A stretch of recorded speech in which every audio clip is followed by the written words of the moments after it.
අම්මා කිව්වොත් දරුවන්ට බුදු වෙන්නත් පුළුවන්. අර මතකද මාතු පෝසක ජාතක කතා වස්තුවේ නැව කැඩුනට පස්සේ අපේ බෝධිසත්වය අම්මා කරේ තියාගෙන ගව් 7ක් මහ මුහුදේ පීනගෙන එනවනේ. පීනගෙන ආවට පස්සේ අම්මා මොකද්ද කියන්නේ? අම්මා කියනවා පින්නතුනේ මගේ පුතා මතු බුදු වෙන්න ඕන. බුදු වෙනවා. ඒ බුදු වෙන්නත් බලපාන්නේ පින්නතුනේ අම්මගේ වචනේ. අම්මා කිව්වේ බෝධිසත්වයන්ට බුදු වෙන්න ඕන කියලා බුද්ධත්වයේ ලබා ගන්න. අම්මා කිව්වොත් බුදු වෙන්නත් පුළුවන්.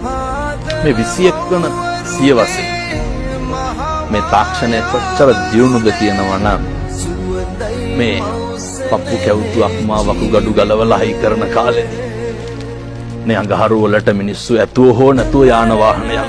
මේ තාක්ෂණය එච්චරටම දියුණුයි. මේ විශ්ව එක